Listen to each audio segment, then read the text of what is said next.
morning, everybody. I'm Kristi Noem, the United States Secretary of Homeland Security. And it's been about 7 months now since President Trump and his administration have been working to make America safe again. As you know, the Department of Homeland Security is tasked with making sure that we have a secure border, which we have overwhelmingly been successful with by President Trump's direction, at making sure we're enforcing our laws in this country, that the rule of law matters, and that it applies equally to everybody. We have had for 3 months in a row 0 illegal aliens entering the United States, which is the first time in this nation's history that we've seen that kind of security at our nation's border. Also, we've been working on getting dangerous criminal illegal aliens out of our country. Murderers, rapists, drug traffickers, human traffickers, going out, arresting them, and removing them from our communities so that our families can be safe again at night. Our top priorities have been these 2 items: securing our borders and arresting dangerous criminals and removing them from our cities and our towns and our states across the country from coast to coast. Since President Trump has taken office, we have arrested hundreds of thousands of these illegal criminals. I'm here today because the elected leaders in this state of Illinois are ignoring the law. In fact, they're being obstructionists when it comes to getting dangerous criminals off of their streets. They are deciding that dangerous criminals that are murderers, rapists, money launderers, have committed assault, that are trafficking children, are more important than the families that live in the communities here. That includes Governor Pritzker, Mayor Johnson, and others who have worked so hard to protect these dangerous criminals. They'd rather be a sanctuary state and continue to put those individuals above American citizens who built this country, who've raised their families here for generations, and just want to be able to walk down the street safely at night and put their kids to bed and live a peaceful life. Today I'm highlighting 4 different examples of individuals that we've recently arrested here out of this office with the good work of ICE and our HSI officers that we've taken off the streets without the help of the governor or the mayor. Our federal officers have had to do this alone without their support, and these dangerous individuals are now no longer victimizing people because of the good work that we do. Hector Bonaparte is a 42-year-old illegal Mexican alien who had previously been convicted of predatory sexual criminal assault against a victim under the age of 13. We have Jarvin Flores Santos, who's a 40-year-old Honduras individual who was arrested back in 2020 the first time for aggravated criminal sexual abuse and attempted criminal sexual abuse of a minor under the age of 13 again. And Waldemar Jabik, a Polish citizen who had been convicted in 2014 for attempted murder and then also aggravated domestic battery. He was convicted of these after he stabbed his own wife and his 19-year-old daughter. It was not the first time that police had been called to his house for domestic disturbance, but he was never held accountable until recently by these federal officers. Don Gay Silas, a 33-year-old illegal alien from Micronesia, has had 3 DUI convictions, and as well as convictions of criminal mischief, of wanton endangerment, and driving without a license. These individuals would still be out on our streets today, committing crimes and attacking people and harming them and hurting our children if Governor Pritzker and Mayor Johnson had their way, because their choice has been routinely over and over and over again to release these criminals back on the streets.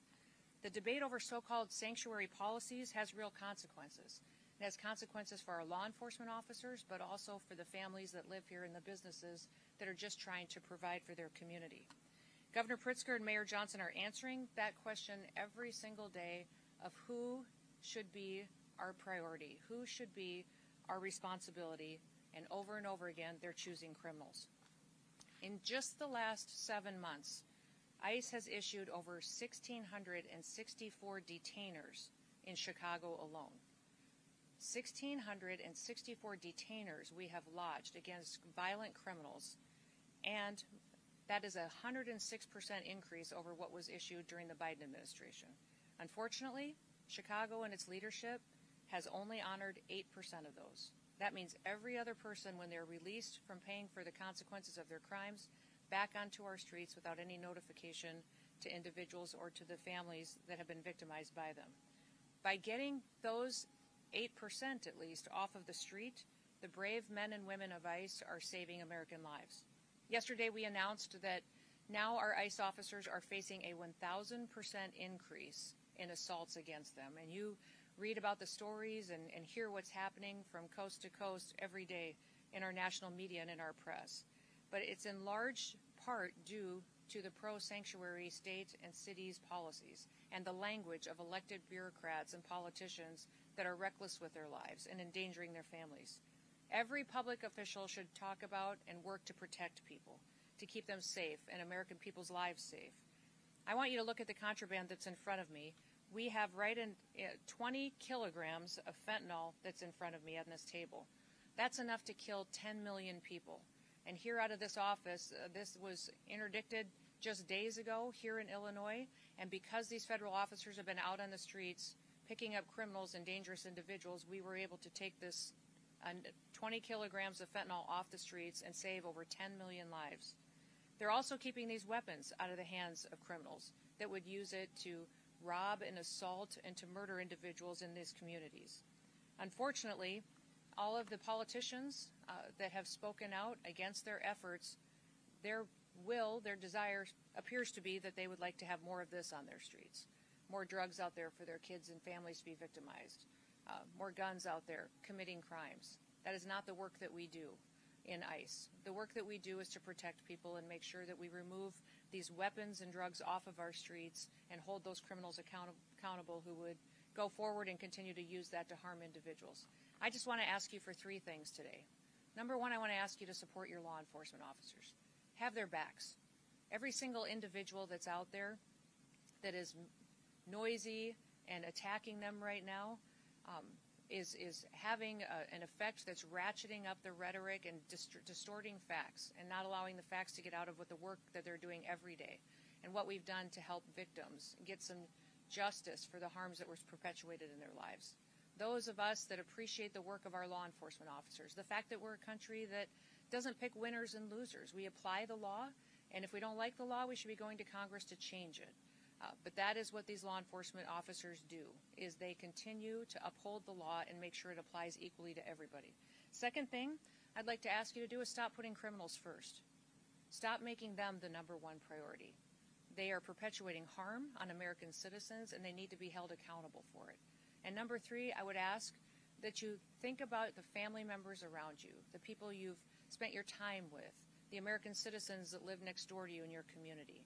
Start thinking about what kind of a community they want to live in, what your city should look like, what their families deserve, and put them first. Make them the priority because they're the ones who invested in this country, and keep it safe and keep it productive and keep it the best country in the world.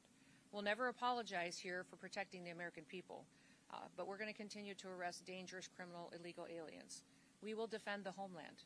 That's what ICE is doing, and I'm so proud to be able to walk with them and to lead with them while they fulfill this mission to really keep United States blessed far into the future. So with that, I'll open it up to any questions that you may have. Yes.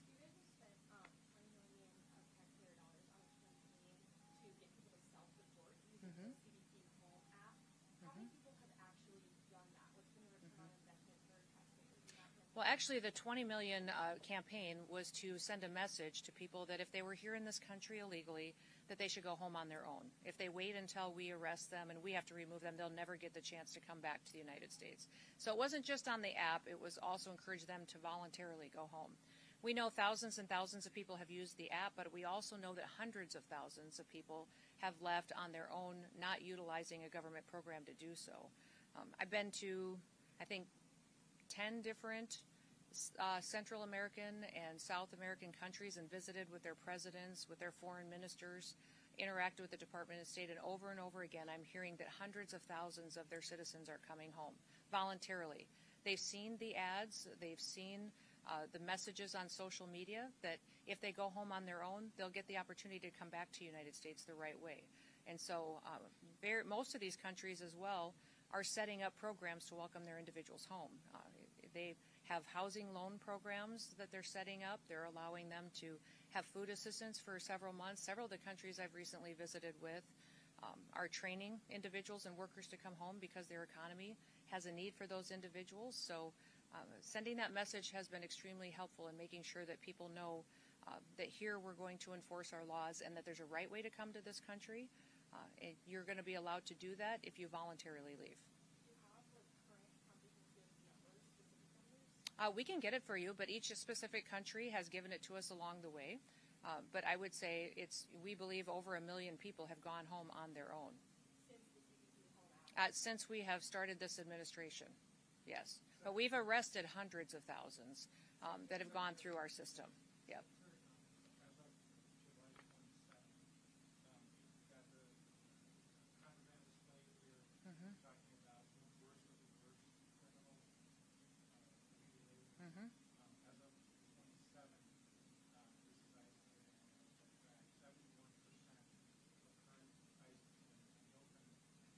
That's not true.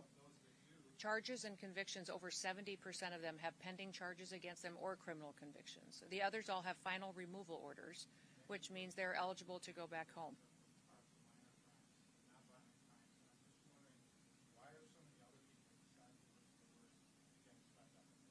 Nobody's getting swept up. We're running targeted enforcement operations across the country. And using our case files and our information to know who is a criminal in this country that needs to be removed and who has a final removal order. Nothing's changed.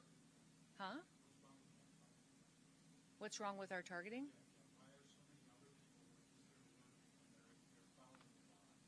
Well, they're not following the law if they're here illegally. There's a right way to come to this country. And so,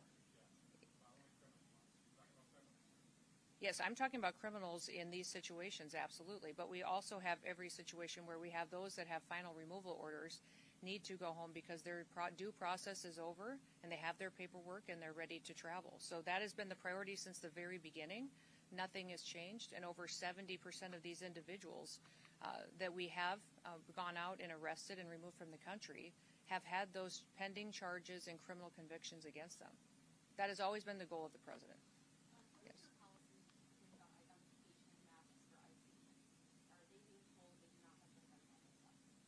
ICE is always wearing something that identifies them, who they are, and what operation they're out on. I would say that they wear masks at times to protect their identities from dangerous situations. The leadership teams, we leave that up to them to discern what's necessary in certain situations. And with the rise in violence that we continue to see against these officers, with that 1,000% increase, it's making sure that they are safe while they do this job and that they get home to their families at night too is incredibly important. Yes, I would like to see that because they have identification, they have gone into situations, and when they have been out looking for these dangerous criminals and have been verbally identifying themselves, and if there is a mask required, it's for their safety because of the situation that they're encountering. Yeah.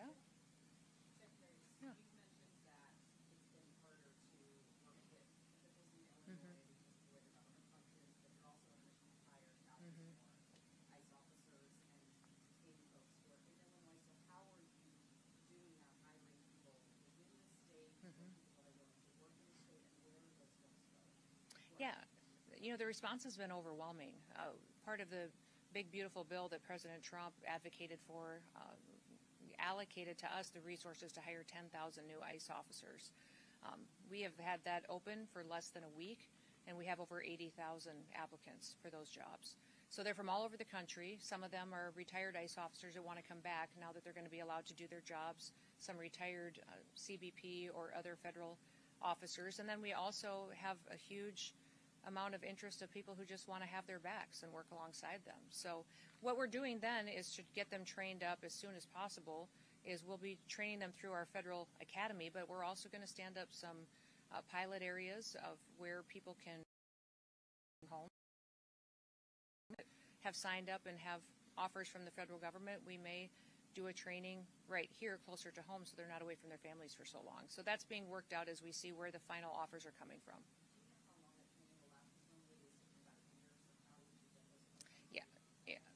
Yeah, it'll be within weeks because we're going to give them credit for what they already know. If they're former law enforcement, they already have training and certifications that we will honor and look at. They'll still go through testing. They'll still go through drug testing and physical tests and all of that.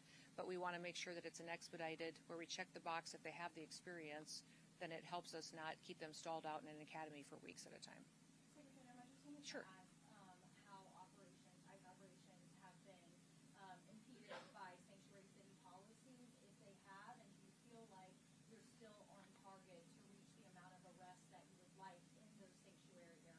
Well, the lack of information sharing is hard. I would say anybody who serves in law enforcement would say they're used to partners. They're used to being able to call up a local law enforcement officer, a sheriff, a highway patrol officer, and say, hey, do you have any information on this individual that is a murderer that's been cited in your city? That's not happening in Illinois. And when we're calling on those most dangerous individuals, when they're being released from your prisons, they're not even letting us know, not honoring our detainers. When we lodge a detainer against someone, it's when you let that person out of jail who's been paying the consequences, let us know so that we can pick them up and get them out of the country. Illinois is not partnering with us on that, which is very, very difficult when we know that those dangerous criminals are going to run free. And many times we go into situations where we don't necessarily have the law enforcement to play a backup role. There are times where we bring more individuals in, more federal officers, because we believe we need to do that for security reasons. So we have great partnerships across the country, over 800 of them, with state and local law enforcement in other states. We wish we had that here. We wish we could build those partnerships. We're going to keep plugging away, and for us, it's about getting dangerous people off the streets. So our target is to get dangerous people off the streets. Last question back there.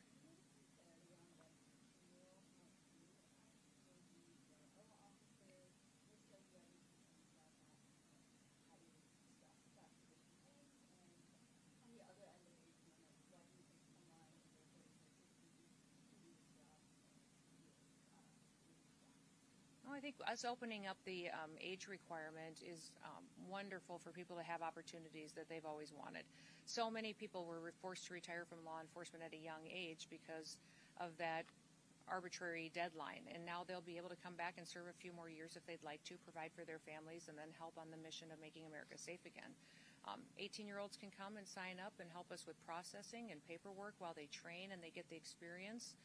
They can walk alongside our officers. They will all be as fully trained as any full-time officer before they're put in a situation that might require more of them. So we want everybody to be at the same level of skill set and knowledge when they're out doing an enforcement role out on the job. Anything else? Yeah, yes? I don't expect you to know the details of every specific case, so I wanted to give you a little context that calls for a broader answer on the question. About 4 months ago, I publicized the arrest of 2 men that be responsible for a mass shooting in Chicago. Your agency named them, and it got a lot of coverage. However, they have still not been charged in that mass shooting. So my question is whether it's people sent to prison in El Salvador or 2 men accused here in Chicago of a mass shooting, is it responsible for ICE to publicly accuse people of violent crimes before they've been charged? Well, we follow cases and prosecute cases and turn them over for prosecution just like any other law enforcement agency does. So when we sweep up somebody who's committed an act of violence like that and turn it over, that is public information that is out there. And people need to know who is perpetuating these crimes, and we continue building cases then on who they're affiliated with. Is there further dangers?